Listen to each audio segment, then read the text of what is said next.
Hello everyone, পলিমারি একাডেমিতে তোমাদের প্রত্যেককে স্বাগত। আশা করি সকলে ভালো আছো এবং সুস্থ আছো। অধ্যায়ভিত্তিক অঙ্ক ক্লাস শুরু করেছি। এই ক্লাসটা প্রতিদিন সকাল 8টার সময় হয়। আজকে সময় বৃদ্ধি বা হ্রাসের পার্ট 1 ক্লাস হবে। এর আগে আমরা সরল সুদ কষা এবং চক্রবৃদ্ধি সুদ কমপ্লিট করে দিচ্ছি। সেগুলো যদি দেখে না থাকো চ্যানেলে ভিজিট করে দেখে নিও, অথবা ডেসক্রিপশন লিঙ্ক থাকবে, সেখান থেকে দেখে নিও। চলো, দুটি অঙ্ক নিয়েছি, একদম বেসিক অঙ্ক। এই দুটি অঙ্কের মাধ্যমে সময় বৃদ্ধি বা হ্রাসের কনসেপ্টটা পুরো ক্লিয়ার করে দেব। তাই সবাইকে বলবো ক্লাসটা প্রথম থেকে শেষ পর্যন্ত দেখবে। এই অঙ্কগুলো তোমাদের আপকামিং সমস্ত পরীক্ষার জন্য খুবই গুরুত্বপূর্ণ। তবে যারা এবার 2025-এ এএনএম জিএনএম এক্সাম দেবে তাদের জন্য খুবই গুরুত্বপূর্ণ। তোমাদের পরীক্ষায় হুবহু এই কোশ্চেন চলে আসতে পারে। চলো শুরু করি। 1 নম্বর কোশ্চেন কি আছে? পবন বাবুর ওজন 80 কিগ্রা। পবন বাবুর ওজন 80 কিগ্রা।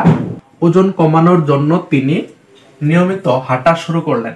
তিনি ঠিক করলেন প্রতি বছরের প্রারম্ভে যা ওজন থাকবে তার 10% হ্রাস করবেন। 3 বছর পরে পবন বাবুর ওজন কত হবে? 3 বছর পরে, এই কথাটা হলো মেন। কোনো অঙ্কে 3 বছর পূর্বে বা আগে থাকতে পারে। একটা পূর্বের অঙ্ক নিয়েছি এবং পরের একটা অঙ্ক নিয়েছি। প্রথমে আমি এই অঙ্কের দুটি ফর্মুলা বলবো। সমাহার বৃদ্ধির ক্ষেত্রে সূত্রটি হবে p × 1 + r/100 two the power n, এবং হ্রাসের ক্ষেত্রে ফর্মুলা হবে p × 1 - r/100 two the power n। হ্রাসের ক্ষেত্রে মাইনাস হবে এবং বৃদ্ধির ক্ষেত্রে কি হবে? Plus. p × 1 + r/100 two the power n, এবং যদি হ্রাস হয় তখন হবে p × 1 - r/100 two the power n।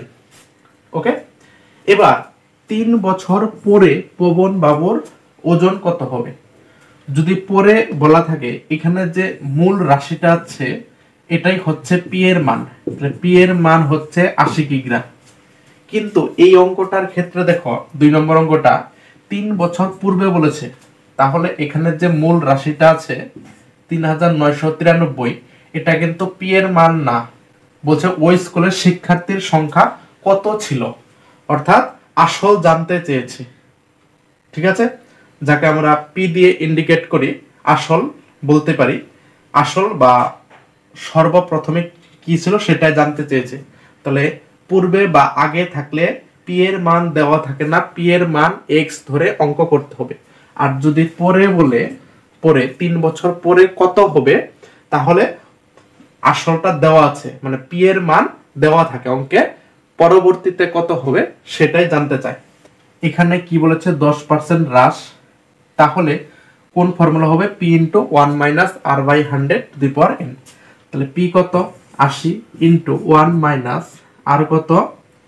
10% হ্রাস by 100 to the power n। n মানে কত? 3 বছর পরে। তাহলে এটা যদি সমাধান করি, 80 × এখানে লসাগু করলে কত হবে? 100 এর সাথে 1 গুণ করে 100 - 10 সমান কত? 90/100। এই 90/100 কয়বার হবে? 3 বার। কেন? এর মাথায় কিউব আছে, ঠিক আছে, সেজন্য 3 বার গুণ হলো।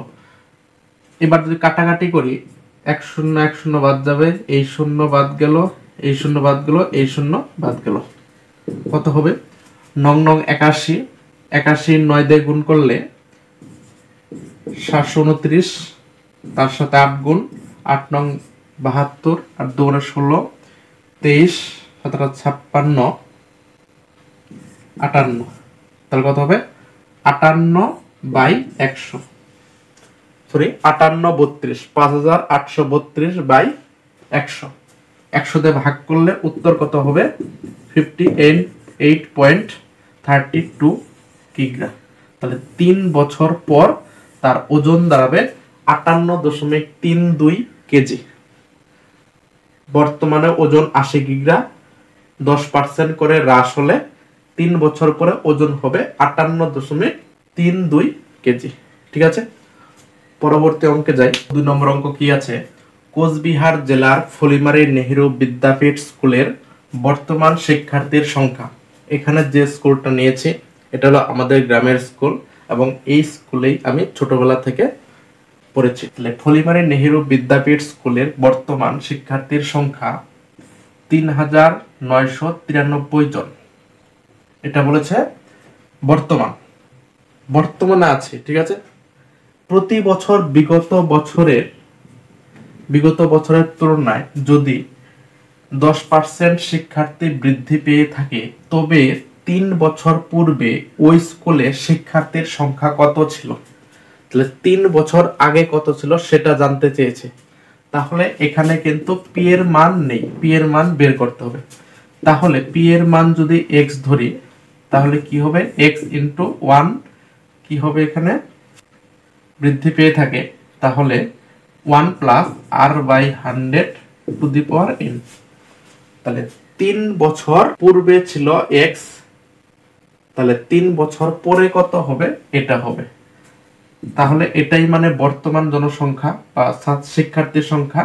তাহলে কত হবে ৩,৯৯৩ জন।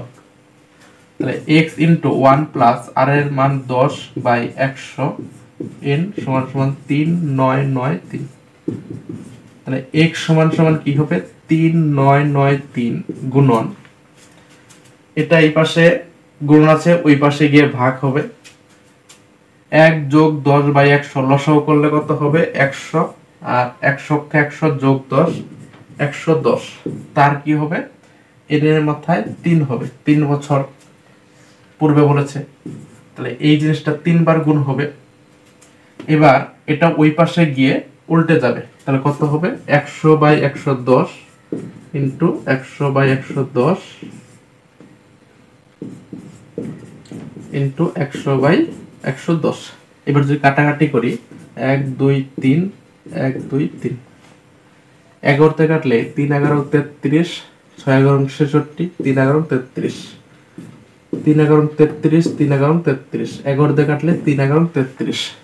তাহলে সমান সমান কত হচ্ছে 3 আর 3টা 0, অর্থাৎ 3 বছর পূর্বে শিক্ষার্থীর সংখ্যা ছিল 3000 জন, বর্তমানে আছে বৃদ্ধি পেয়ে ৩,৯৯৩ জন হয়েছিল। ঠিক আছে, এটা পার্ট 1 ক্লাস ছিল, একদম বেসিকটা বুঝলাম। পরবর্তী ক্লাসে আরো নতুন অঙ্ক নিয়ে আসবো।